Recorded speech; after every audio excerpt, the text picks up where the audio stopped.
আসসালামু আলাইকুম। সবাই কেমন আছেন? আশা করি যে যেখানে আছেন ভালো আছেন। আলহামদুলিল্লাহ আমরাও ভালো আছি। এখন এই যে শুরু হয়ে গেল নতুন আরেকটি ব্লগ। এখানে আমি গরুর কলিজা, গুর্দা আর হচ্ছে একটু তিল্লি, তারপর ফ্যাপসা সবই আছে। এটা গরম পানি দিয়ে ভালো করে ধুয়ে নিলাম। এখন রান্নাটা বসিয়ে দিব।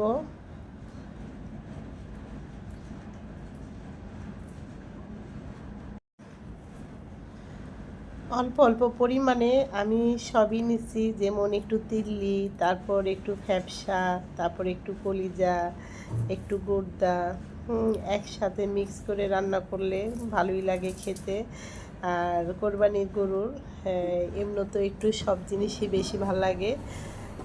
তা আমি যখনই এই প্রতিদিন করছি তখন সব একসাথে মিক্স করে অল্প অল্প পরিমাণে রাখছি, যাতে হ্যাঁ এক বেলায় হয়ে যায়। কারণ কলিজাটা সাথে সাথে রান্না করে সাথে সাথে খাইলে বেশি ভালো লাগে। কলিজার তরকারি আমার বাসি হলে অত একটা ভালো লাগে না। গরুর মাংসটা যেমন বাসি, যত বেশি জাল হইব, যত বেশি ভাজা ভাজা হয় তত খেতে ভাল লাগে। কিন্তু কলিজার ক্ষেত্রে কিন্তু যখন রান্না করি তখনই ভাল লাগে। এরপরে 2-3টা জাল হইলে আমার কলিজাটা ভাল লাগে না, এর সাথে সাথে খাইলেই বেশি ভাল লাগে। এই যে পেঁয়াজ বেশি একটা ভাজি নেই, হালকা ভাজা দিলাম। এরপরে দিয়ে দিব আদা রসুন বাটা।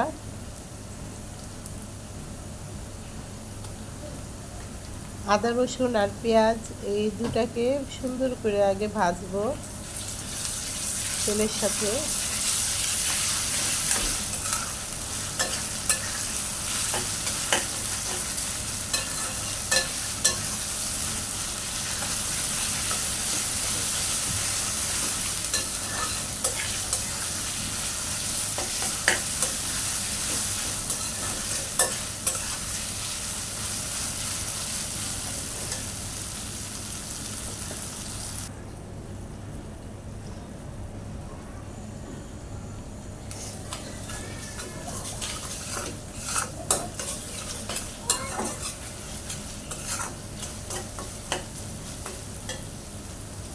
আমার পেঁয়াজ আর আদা রসুন সুন্দরভাবে ভাজা হয়ে গেছে। এখন আমি বাকি মশলাগুলি দিয়ে দেব।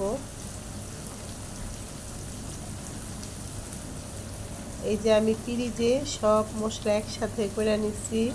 এখানে হলুদ, শুকনা মরিচ, তারপর হচ্ছে শাহি মশলা, সব ধরনের মশলা থাকে, আর লবণ, তারপর হচ্ছে ধনিয়ার গুঁড়া, এরপর হচ্ছে জিরার গুঁড়া, একসাথে সবগুলো দিয়ে দিলাম।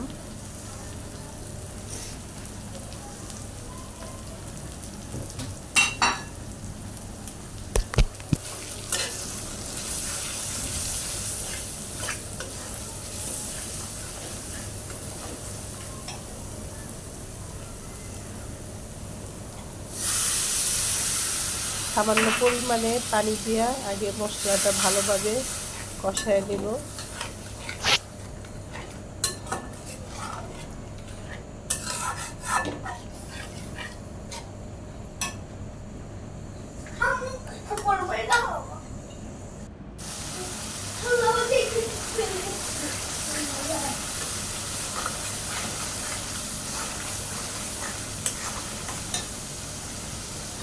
আমার মশলাটা কষানো শেষ।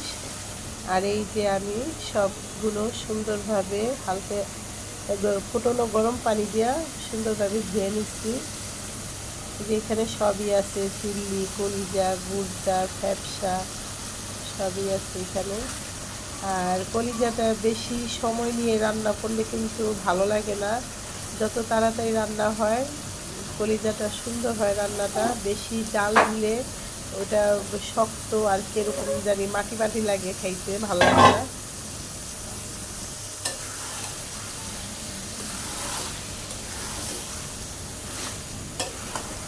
কলিজাটা কষানোর জন্য আমি কিন্তু কোনো পানি ব্যবহার করব না, কারণ এটার থেকে এমনি পানি উঠবে, আর সেই পানিটা দিয়েই কলিজাটা আর মশলাটা ভালো করে কষানো হয়ে যাইব।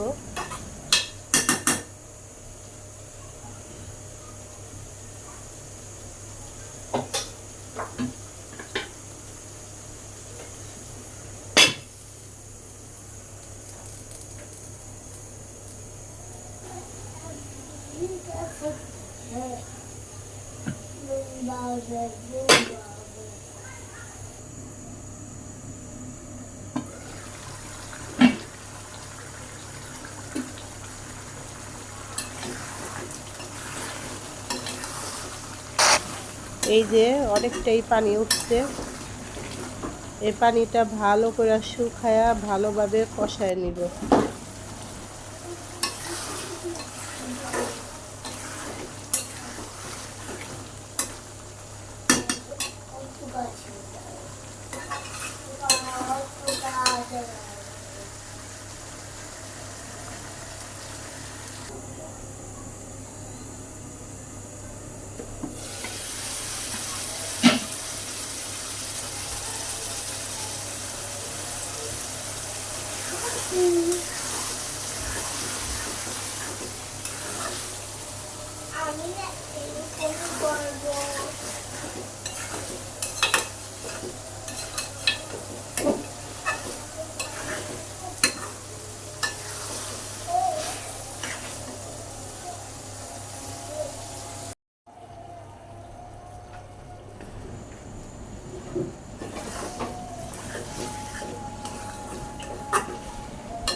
কষানো শেষ, সুন্দরভাবে কলিজাটা কষিয়ে নিলাম।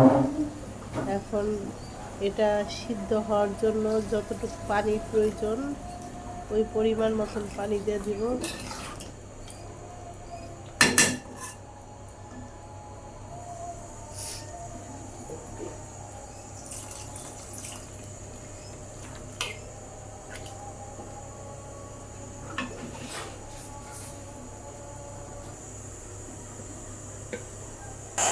এটাকে ঢেকে রাখি। কয়েকটা কাঁচামরিচ দিয়ে দিব।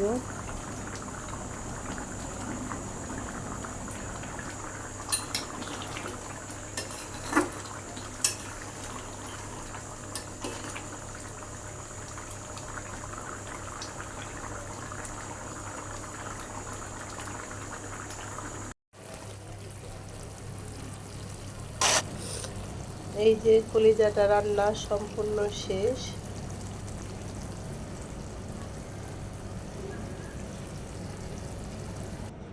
এখন এই যে আমি বাটিতে বাইরে রাখছি।